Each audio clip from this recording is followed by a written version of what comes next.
Hi friends, അങ്ങനെ അനാമികയുടെ കരണം നോക്കി ഒന്ന് പൊട്ടിക്കുകയാണ് കേട്ടോ നമ്മുടെ ദേവയാനി. നമ്മളെല്ലാം ഒരുപാട് നാളായിട്ട് കാത്തിരിക്കുന്ന വരാൻ പോകുന്ന ആ ഒരു ത്രില്ലിംഗ് ആയിട്ടുള്ള എപ്പിസോഡിന്റെ റിവ്യൂ ആണ് ഇന്ന് പറയാൻ പോകുന്നത്. അങ്ങനെ ഒരിക്കലും നയന അനാമിക ഒന്ന് പൊടിക്കൊതുങ്ങാൻ വേണ്ടിയിട്ട് അനാമിക ഇതുവരെ ചെയ്ത കള്ളത്തരങ്ങളെ കുറിച്ചൊക്കെ അനാമികയുടെ മുമ്പിൽ വെച്ച് തുറന്നു പറയുകയാണ്. ഇതൊക്കെ ചെയ്തിട്ടും ഞാൻ നിന്നെ വെറുതെ വിടുന്നത് എന്തിനാണെന്നറിയോ? എന്റെ അനിയുടെ ജീവിതം നശിക്കരുതെന്ന് കരുതിയിട്ട്. ഈ സത്യങ്ങളൊക്കെ എനിക്ക് പണ്ടേ എല്ലാവരുടെയും മുമ്പിൽ വെച്ച് തന്നെ വെളിപ്പെടുത്താമായിരുന്നു. ആദർശേട്ടന്റെ അമ്മ ഹോസ്പിറ്റലാവാൻ കാരണക്കാരി നീയാണെന്ന് ആദർശേട്ടനെ ഞാനും അറിഞ്ഞു കഴിഞ്ഞാൽ പിന്നെ ഒരു നിമിഷം പോലും നീ ഈ വീട്ടിൽ കാണുമെന്ന് പ്രതീക്ഷിക്കുന്നുണ്ടോടി? ഇതിങ്ങനെയെല്ലാം പറഞ്ഞ് നയന അനാമികയെ ഒതുക്കാൻ വേണ്ടി നോക്കുന്നുണ്ട്. പക്ഷേ നിർഭാഗ്യവശാൽ നയന ഈ സംസാരിക്കുന്നതെല്ലാം ദേവയാനി കേൾക്കാൻ ഇടയാവുന്നുണ്ട് കേട്ടോ. തന്റെ ആ അവസ്ഥയ്ക്ക് കാരണക്കാരി അനാമികയാണെന്ന് ഒടുവിൽ ദേവയാനി തിരിച്ചറിയുകയാണ്. പിന്നീട് അവിടെ നടന്ന സംഭവങ്ങളെല്ലാം വളരെയധികം ത്രില്ലടിപ്പിക്കുന്നതാണ്. അങ്ങനെ നയനയും ആദർശും ഓഫീസിലെ ജോലിയൊക്കെ കഴിഞ്ഞ് അനന്തപുരിയിൽ എത്താൻ സമയമായിട്ടുണ്ട്. അതുകൊണ്ട് തന്നെ ദേവയാനി അവർ വന്നു കയറുമ്പോൾ അവർക്ക് എന്തെങ്കിലും പലഹാരം ഉണ്ടാക്കണമല്ലോ. അതിനുവേണ്ടി അവർക്ക് കുറച്ച് പലഹാരങ്ങളൊക്കെ ഉണ്ടാക്കിക്കൊണ്ടിരിക്കുകയാണ്. ആ സമയത്താണ് അനാമിക കിച്ചണിലോട്ട് വരുന്നത്. നല്ല പഴംപൊരിയൊക്കെയാണ് ദേവയാനി ഉണ്ടാക്കുന്നത്. അപ്പോ പഴംപൊരിയുടെ മണമൊക്കെ മൂക്കിലടിച്ച് കയറുമ്പോഴത്തേക്കും അനാമികയ്ക്ക് അങ്ങോട്ട് കൊതി വരികയാണ്. വല്യമ്മ എല്ലാവർക്കും വേണ്ടിയല്ലേ പലഹാരം ഉണ്ടാക്കുള്ളൂ, അതുകൊണ്ട് തന്നെ ഇതൊക്കെ തനിക്ക് തിന്നാൻ കിട്ടുമല്ലോ എന്നോർത്ത് സന്തോഷിക്കുന്നുണ്ട് അനാമിക. അങ്ങനെ ദേവയാനിയെ സോപ്പിട്ടുകൊണ്ട് പലഹാരങ്ങളൊക്കെ അകത്താക്കാനുള്ള ഒരു ശ്രമമൊക്കെ നടത്തുന്നുണ്ട് അനാമിക. ദേവയാനിയോട് ചെന്നിട്ട് പറയും, ഓ എന്റെ വല്യമ്മേ, എന്തൊരു മണമാ! റൂമിലോട്ട് മണം അടിച്ചിട്ടാ ഞാനിപ്പോ ഇങ്ങോട്ട് വരുന്നത്. പിന്നെ വല്യമ്മ, ഞാനൊരു സത്യം പറയാട്ടോ, വല്യമ്മ ഉണ്ടാക്കുന്ന പലഹാരങ്ങൾക്കൊക്കെ ഭയങ്കര രുചിയാ. അനാമികയുടെ ഈ പുകഴ്ത്തലെല്ലാം കേൾക്കുമ്പോ ദേവയാനിക്ക് സന്തോഷമാവുന്നുണ്ട്. എന്നാ പിന്നെ മോൾ ഒരെണ്ണം എടുത്ത് രുചിച്ച് നോക്കിക്കോ എന്ന് പറയുന്നുണ്ട്. ആ അത് പിന്നെ ഞാൻ എപ്പോ എടുത്തെന്ന് ചോദിച്ചാൽ പോരെ വല്യമ്മേ. അല്ല ഇപ്പൊ എന്താ സ്പെഷ്യലൊക്കെ ഉണ്ടാക്കാൻ കാരണം? ഞാൻ അല്ലെങ്കിലും വൈകുന്നേരം ഇതുപോലെ പലഹാരങ്ങളൊക്കെ ഉണ്ടാക്കാറുണ്ടല്ലോ മോളെ. ആദർശം നയനയും ഓഫീസിൽ നിന്ന് വരാറായിട്ടുണ്ടല്ലോ, അവർക്ക് കൂടെ കഴിക്കാനായിട്ട് എന്തെങ്കിലും ഉണ്ടാക്കാന്ന് കരുതി എന്ന് അനാമികയ്ക്ക് പറഞ്ഞു കൊടുക്കുന്നുണ്ട് ദേവയാനി. നയനയ്ക്കെന്ന് കേൾക്കുന്നതും അനാമികയ്ക്ക് അതത്ര പിടിക്കുന്നില്ല. നയനയ്ക്കും വേണ്ടി കേട്ടോ എന്ന് അനാമിക എടുത്തു ചോദിക്കുമ്പോ ദേവയാനി ഒന്ന് പതർച്ചയോടെ പറയുന്നുണ്ട്, അത് പിന്നെ നയനയ്ക്ക് വേണ്ടിയാണെന്ന് ഞാൻ പറഞ്ഞില്ല മോളെ.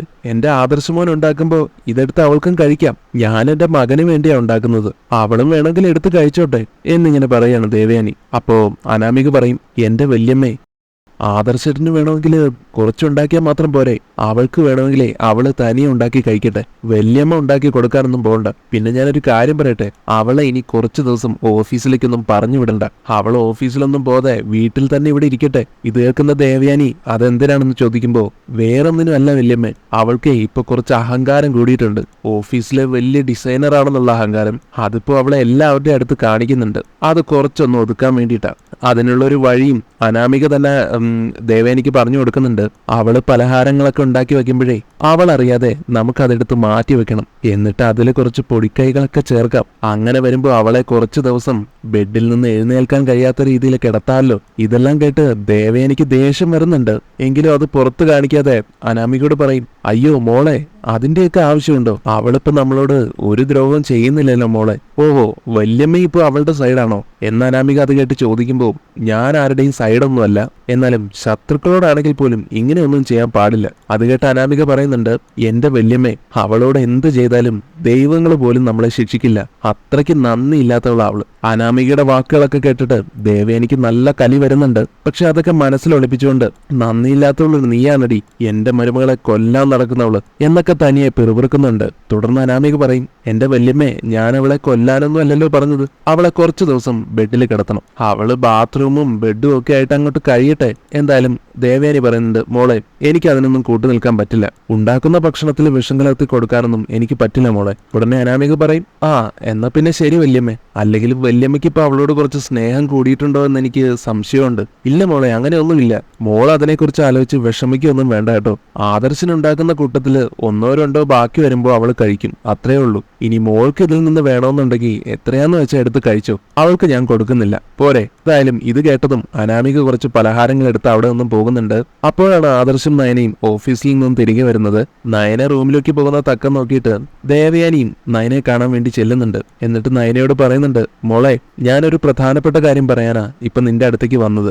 എന്താന്ന് ചോദിക്കുന്ന നയനയോട്, അത് വേറൊന്നുമല്ല മോളെ, ഇവിടുന്ന് ആരെന്ത് ഭക്ഷണം തന്നാലും മോൾ അത് ശ്രദ്ധിച്ചിട്ട് വേണം കേട്ടോ കഴിക്കാൻ. അമ്മ തരുന്ന ഭക്ഷണം അല്ലാതെ മോൾ മോൾ ഇവിടുന്ന് ആര് നിന്നാലും കഴിക്കാൻ നിൽക്കണ്ട. അത് കേൾക്കുന്നതും നയന ആശങ്കയോടെ ചോദിക്കുന്നുണ്ട്, എന്തു പറ്റിയമ്മേ? അത് പിന്നെ ആ അനാമിക ഞാൻ പലഹാരം ഉണ്ടാക്കുന്ന സമയത്തെ അവിടേക്ക് വന്നിരുന്നു. എന്നിട്ട് അവൾ എന്നോട് പറയാ, മോളെ കുറച്ചു ദിവസം ബെഡിൽ കിടത്താൻ പറ്റുന്ന രീതിയിൽ എന്തെങ്കിലും പലഹാരത്തിൽ ചേർത്ത് കൊടുക്കാൻ. ഇനി ഞാനെങ്ങാനും അതിന് കൂട്ടു നിൽക്കാത്തതുകൊണ്ട് അവൾ ഒറ്റയ്ക്ക് എന്തെങ്കിലും പണി പറ്റിക്കുമെന്ന് പറയാൻ പറ്റില്ലല്ലോ. അതുകൊണ്ടാണ് ഞാൻ പറഞ്ഞത്, അവരെന്തെങ്കിലും തരുവാണെങ്കിൽ പോലും അത് വാങ്ങി കഴിക്കരുതെന്ന്. അതൊക്കെ ഞാൻ ശ്രദ്ധിച്ചോളാന്ന് പറയുന്നുണ്ട് നയനയും. ശേഷം ദേവയാനി നയനയെ താഴേക്ക് വിളിക്കുന്നുണ്ട്. ഞാനേ പലഹാരവും ചായയൊക്കെ എടുത്തു വെച്ചിട്ടുണ്ട്. ആദർശമോനെയും വിളിച്ചുകൊണ്ട് നയനയോട് താഴേക്ക് വരാൻ പറയുമ്പോൾ ആദർശിട്ടും കുളിക്കുകയാണെന്നും ഞങ്ങൾ പെട്ടെന്ന് തന്നെ താഴേക്ക് വരാമെന്നും സമ്മതിക്കുന്നുണ്ട് നയന. ദേവയാനി പോയതിനു ശേഷം നയന മനസ്സിൽ വിചാരിക്കുന്നുണ്ട്, ഇത്രയൊക്കെ ആയിട്ടും അനാമികയ്ക്ക് അടങ്ങാറായിട്ടില്ല അല്ലേ? ചെയ്തു കൂട്ടിയെടുത്തോളം ഒന്നും അവൾക്ക് പോരാ, ഇപ്പതേ എന്നെ കൊല്ലാൻ നടക്കുന്നു എന്നിങ്ങനെ. ഇതേ സമയത്ത് തന്നെയാണ് നയനയ്ക്ക് നവ്യയുടെ കോള് വരുന്നത്.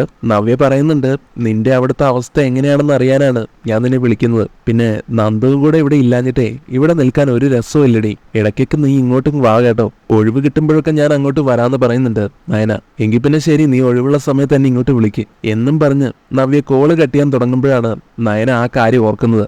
ദേവയാനി തൊട്ട് മുന്നേ വന്ന് പറഞ്ഞ കാര്യം അത്.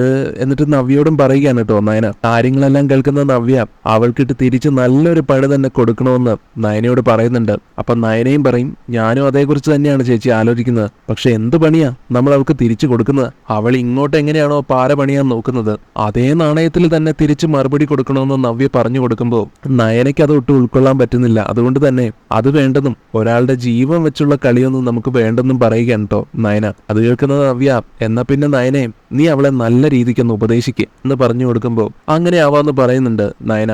അവൾക്ക് ഞാനേ ഒരു വാണിംഗ് കൂടെ കൊടുക്കാൻ പോവുക. അപ്പൊ നവ്യ പറയും, ആ നന്നായാലും അവൾക്ക് തന്നെ നല്ലത്. എന്നാ പിന്നെ ഞാൻ വെക്കുക, നീ അതൊക്കെ കഴിഞ്ഞിട്ട് എന്നെ വിളിക്കുക. ശരിയെന്ന് പറയുന്നുണ്ട് കേട്ടോ നയന. പിന്നീട് അതൊക്കെ കഴിഞ്ഞ് കാണിക്കുന്നത് നയന അനാമികയുടെ മുറിയിലോട്ട് ചെല്ലുന്നതാണ്. അനാമികയെ കണ്ട് നയന പറയുന്നുണ്ട്, ഓ തമ്പ്രാട്ടി ഇവിടെ ഇരുന്ന് ഫോണിൽ എന്താണാവോ നോക്കുന്നത്? ഒരാളെ എങ്ങനെയൊക്കെ കൊല്ലാന്നാവും അല്ലേ? അനാമികയ്ക്ക് ദേഷ്യം വരുന്നുണ്ട്. നീ എന്തിനാടി എന്റെ അനുവാദം ഇല്ലാതെ എന്റെ മുറിയിലോട്ട് കയറി വന്നത്? അപ്പൊ നയന പറയും, ഈ മുറിയിലോട്ട് വരാനേ എനിക്ക് ആരുടെയും അനുവാദത്തിന്റെ ആവശ്യമൊന്നുമില്ല. ഇത് അനിയുടെയും കൂടെ മുറിയാ. ഞാൻ എനിക്ക് ഇഷ്ടമുള്ള സമയത്ത് കയറി വരും. അത് ചോദിക്കാൻ നീ ആരാ? അനാമിക പറയുന്നുണ്ട്, ഒരു മുറിയിലേക്ക് കയറി വരുമ്പോഴേ സാമാന്യ മര്യാദ എന്ന് പറയുന്നുണ്ട്, മുട്ടിയിട്ട് വേണം വരാൻ. അത് കേൾക്കുന്ന നയന ചോദിക്കുന്നുണ്ട്, അതിന് മുട്ടിയിട്ട് വരാൻ ഈ ഡോറ് തുറന്നല്ലേ കിടന്നിരുന്നത്, പിന്നെന്താ എനിക്ക് മുട്ടേണ്ട ആവശ്യം? ഉടനെ അനാമിക ചോദിക്കും, നിങ്ങൾക്കിപ്പോ എന്താ വേണ്ടത്? നിങ്ങൾ ഞാനുമായിട്ട് മനഃപൂർവ്വം പ്രശ്നം ഉണ്ടാക്കാൻ വന്നതാണോ? അയ്യോ, എനിക്ക് നീയുമായിട്ട് പ്രശ്നം ഉണ്ടാക്കണമെന്ന് ഒരു ആഗ്രഹവും ഇല്ലടി. എന്നാലേ ചിലതൊക്കെ നിന്നെ പറഞ്ഞ് മനസ്സിലാക്കാൻ വേണ്ടിയും കൂടെയാ ഞാൻ ഇങ്ങോട്ട് വന്നത്. എന്തായാലും അനാമികയും നയനയും തമ്മിൽ ഒന്നും രണ്ടും പറഞ്ഞ് വഴക്കടിക്കുന്ന ഈ ഒരു സമയത്താണ് ദേവയാനി പലഹാരങ്ങളൊക്കെ ആയിട്ട് ആദർശനെയും നയനയും കാത്തിരിക്കുന്നത്. ആദർശ് വന്ന് കഴിക്കാൻ തുടങ്ങുന്നുണ്ട്. എന്നാൽ നയനയെ കാണാത്തത് കൊണ്ട് തന്നെ നയന എവിടെയാണെന്ന് ചോദിക്കുന്നുണ്ട് ആദർശിനോട്. നയന ഇപ്പൊ തന്നെ വരുമായിരിക്കുമെന്ന് ആദർശ് പറയുന്നുണ്ടെങ്കിലും ഇത്രയും നേരമായിട്ടും അവളെ എന്താ മോനെ കാണാത്തത്? കുറെ സമയമായല്ലോ ഇതിപ്പോ. ആദർശ് കളിയാക്കുന്ന മട്ടിൽ പറയുന്നുണ്ട്, ഓ അമ്മയ്ക്കിപ്പം മരുമകളെ പിരിഞ്ഞിരിക്കാൻ പറ്റാത്ത അവസ്ഥയായല്ലേ? എടാ നീ എന്നെ കളിയാക്കൊന്നും വേണ്ട. ഏതായാലും ഞാനൊന്ന് മോളെ പോയി നോക്കട്ടെ. നീ ഇവിടെ ഇരുന്ന് കഴിക്കുക കേട്ടോ, ഞാൻ മോളെ വിളിച്ചോണ്ടും വരാമെന്നും പറഞ്ഞ് ദേവയാനി മുകളിലേക്ക് കയറി പോകുന്നുണ്ട്. അനാമികയും നയനയും തമ്മിൽ പൊരിഞ്ഞ വഴക്കടിയാണ്. നയന തുറന്നടിച്ച് ചോദിക്കുന്നുണ്ട് അനാമികയോട്, എന്താടി നിന്റെ ഉദ്ദേശം? ഈ അനന്തപുരിയിലുള്ള സകല മനുഷ്യരെയും കൊന്നെടുക്കുക എന്നുള്ളതാണോ? അനാമിക അപ്പൊ പറയും, നിങ്ങൾ എന്തിനാ എന്നോട് ഇങ്ങനെയൊക്കെ പറഞ്ഞു വരുന്നത്? ഇവര് രണ്ടുപേരും നിന്ന് ഉറക്കെ സംസാരിക്കുന്നത് ദേവയാനി കേട്ടു പോകുന്നുണ്ട്. അനാമികയുടെ മുറിയിൽ നയനയും ഉണ്ടെന്ന് ദേവയാനിക്ക് മനസ്സിലാവുകയാണ്.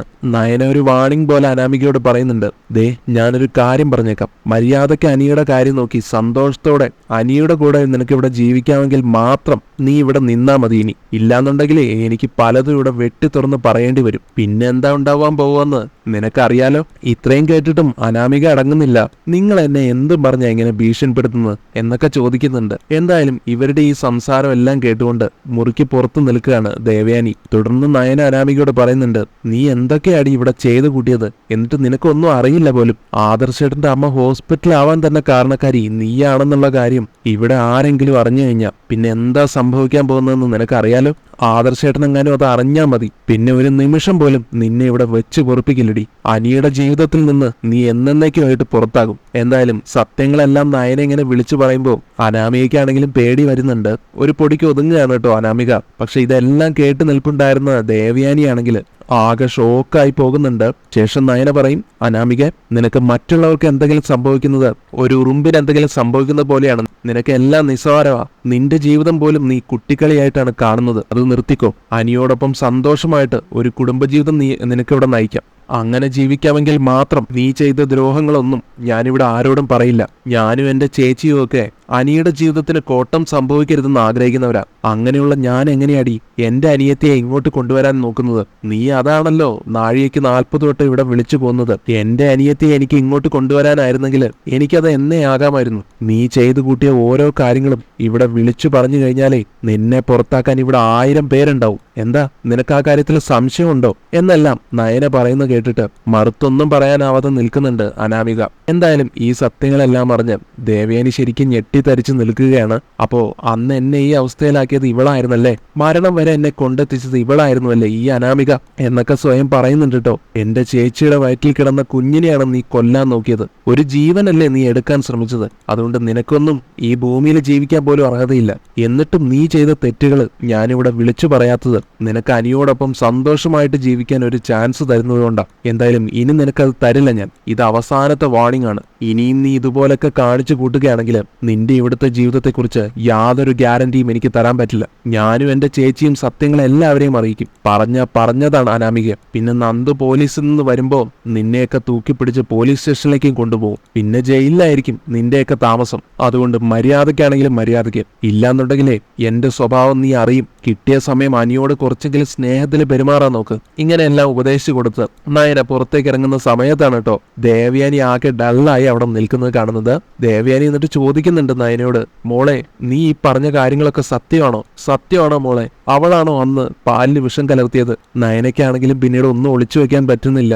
അതേന്ന് പറയുന്നുണ്ട് കേട്ടോ ദേവയാനിയോട്. അങ്ങോട്ട് കേൾക്കുന്നതും ദേവയാനിയുടെ മുഖത്തൊരു പ്രതികാര ഭാവമാണ് വരുന്നത്. എന്നിട്ട് നയനെ അങ്ങോട്ട് മാറ്റിയിട്ട് നേരെ അനാമികയുടെ അടുത്തേക്ക് ചെല്ലുകയാണ്. അനാമികയാണെങ്കിലും ദേവയാനിയുടെ ഈ ഒരു വരവ് കണ്ട് പേടിച്ചങ്ങനെ നിൽക്കുകയാണ്. ദേവയാനി പിന്നെ ഒന്നും മടിച്ചില്ല. അനാമികയുടെ കരണക്കുറ്റി നോക്കി ഒന്ന് പൊട്ടിക്കുന്നുണ്ട്. വല്യമ്മേന്ന് വിളിക്കുന്നുണ്ട് അനാമിക. അപ്പൊ ദേവയാനി പറയും, മിണ്ടരുത് നീ ഇനി എന്നെ ആ നാവ് കൊണ്ട് വല്യമ്മേന്ന് വിളിക്കരുത്. അതും പറഞ്ഞ് ഒരടി കൂടെ അവളുടെ കരണക്കുറ്റിക്ക് നോക്കി കൊടുക്കുന്നുണ്ട്. എന്നിട്ട് പറയുന്നുണ്ട്, എടി ദ്രോഹി, നീയാണപ്പോ ആ കുഞ്ഞിനെ കൊല്ലാൻ നോക്കിയതല്ലേ? പക്ഷെ അത് നേരെ തിരിഞ്ഞ് എന്നിലേക്ക് വന്നതായിരുന്നു. എന്തിനാടി മഹാഭാവി നീ ഇങ്ങനെയൊക്കെ ചെയ്തത് എന്നൊക്കെ പറഞ്ഞുകൊണ്ട് അനാമികയ്ക്ക് കണക്കിന് കൊടുക്കുന്നുണ്ട് ദേവയാനി. അത് മാത്രമല്ല അനാമികയുടെ അച്ഛനെയും അമ്മയും ഒക്കെ അനന്തപുരിയിലേക്ക് വിളിപ്പിക്കുന്നുണ്ട്. ശേഷം അനന്തപുരിയിലുള്ളവരുടെ മുന്നിൽ വെച്ച് എല്ലാത്തിനെയും വലിച്ചു കയറുന്നുണ്ട് കേട്ടോ ദേവയാനി. അപ്പൊ ആ ഒരു കിടിലൻ ഭാഗമൊക്കെയാണ് ഇനി വരാൻ പോകുന്നത്. ഈ വീഡിയോ ഇഷ്ടപ്പെട്ടെങ്കിൽ ലൈക്ക് ചെയ്യുക, അതുപോലെ ചാനലൊന്നും മറക്കാതെ സബ്സ്ക്രൈബ് ചെയ്യുക. താങ്ക്